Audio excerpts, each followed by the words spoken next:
Bonjour et bienvenue pour ce nouveau numéro de l'Actu Bourse, le magazine des tendances de marché et des sociétés cotées. Et j'ai le plaisir d'accueillir aujourd'hui sur le plateau Arnaud Giant, directeur iShares France chez BlackRock. Bonjour Arnaud. Bonjour Laurent. Arnaud, on se retrouve pour notre petit palmarès des ETF, les tops et les flops, ceux qui ont le mieux performé, ceux qui s'en sont moins bien sortis. Et on se retrouve pour ce bilan du premier trimestre. On a une slide, on va la montrer à l'écran, qui s'affiche.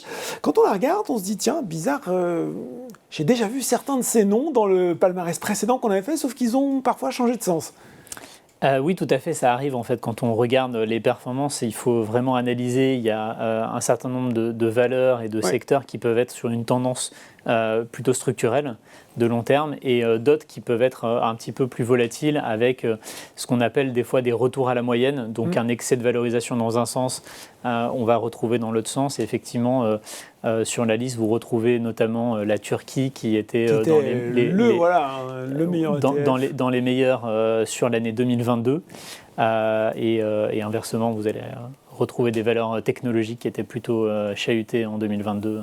Et qui prennent leur revanche. Alors on rappelle que ce palmarès, c'est un palmarès ETF iShares qui est disponible sur boursorama.com seulement. Voilà, vous pouvez le retrouver d'ailleurs dans la rubrique. On va regarder les tops, forcément, on va commencer. Et là, un constat sans ambiguïté, c'est la technologie sous toutes ses formes qui s'impose. Tout à fait. Donc je vais recommencer par débuter par un disclaimer auquel vous êtes habitué, c'est-à-dire que les performances passées ne présagent pas des performances futures. Et c'est pour ça que vous allez retrouver effectivement les tops et des flops avec certaines constantes des fois d'un côté comme de l'autre. Et effectivement, c'est les valeurs technologiques qui ont le mieux fonctionné. J'évoquais du coup 2022 avec un contexte qui était plutôt en défaveur de ce type de valeurs et donc de ce type d'indice. Donc le rappel du contexte est explicatif de la baisse qu'on a connue. Effectivement, ce sont en général des valeurs avec des projections de croissance très importantes. Donc on regarde et on intègre la croissance des résultats et des bénéfices au fur et à mesure du temps.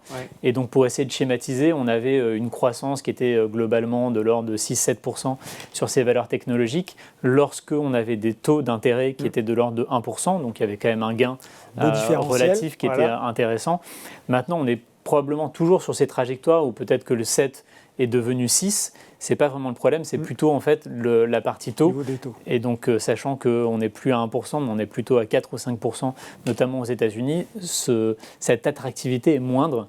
Et donc il y a eu effectivement une valorisation qui a baissé sur l'année 2022. Donc en tout cas, voilà, un beau retour en force, si je puis dire, en 2023.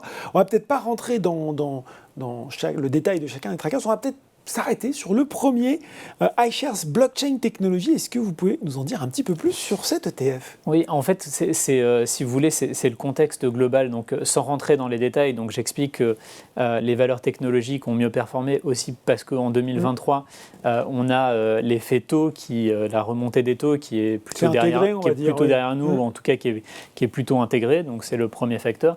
Il y a pour rappel aussi un ensemble de coûts, de baisse de coûts des programmes qui ont été entamés en 2022 et donc qui se matérialisent en 2023. Donc voilà, il y a un petit peu d'assainissement.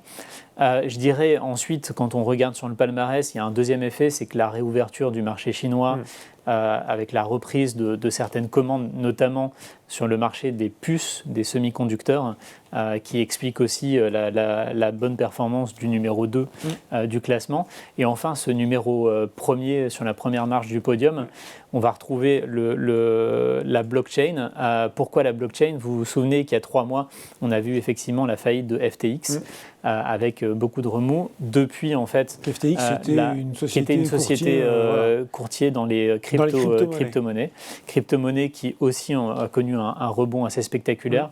Et après, on a une atmosphère qui est aussi porteur autour de l'AI, ChatGPT et d'autres améliorations technologiques qui entourent un petit peu cette galaxie de la blockchain. Donc voilà, numéro 1 pour cet ETF iShares Blockchain Technology UCITS ETF. Et puis si je regarde le flop, le tout dernier, Pas vraiment une surprise, c'est le secteur bancaire qu'on retrouve à la peine. Alors oui et non, pas vraiment une surprise, parce qu'en fait on a un petit peu un effet de balancier quand on regarde les valeurs bancaires dans un contexte de remontée des taux. On a plutôt l'habitude de voir des valeurs bancaires qui profitent de cette montée des taux. Pourquoi ? Parce que les dépôts sont enfin rémunérés, les gens épargnent davantage et se dirigent vers ces produits d'épargne, et il y a un différentiel par rapport au taux d'intérêt consenti sur le crédit. Logiquement, c'est des valeurs qui profitent, mais il y a un deuxième effet, donc il faut regarder un petit peu le net de ce deuxième effet. Deuxième effet, c'est le risque en fait de faillite, d'avoir des crédits qui ne sont pas remboursés, et donc d'avoir effectivement cet effet liquidité qui vient peser, et donc il y a un environnement aux États-Unis particulier dans lequel on a eu la faillite d'une grande banque, SVB, qui effectivement a eu un effet un petit peu de contagion, et ce deuxième risque qui est venu contrebalancer et effacer le côté gain, positif, qui est peut-être sur du long terme, mais à court terme, c'est plutôt ce facteur-là qui est venu, entre guillemets, plomber la performance de ce secteur. Bon voilà, et sur les autres, on retrouve la Turquie, et puis le Oil and Gas Exploration and Production, là aussi, c'est plutôt en phase avec le mouvement qu'on a constaté sur le Brent, mais depuis que l'OPEP a parlé et a réduit sa production, on va voir le trimestre prochain ce que ça peut donner. Merci beaucoup pour ces explications, Arnaud. Merci Laurent. Et je le rappelle, justement, il l'a dit Arnaud Gian, les performances passées ne présagent pas des performances futures. On s'en remet toujours au concept clé diversification, investissement régulier pour lisser ses points d'entrée. L'Actu Bourse, c'est fini pour aujourd'hui, mais on se retrouve très bientôt pour un nouveau numéro.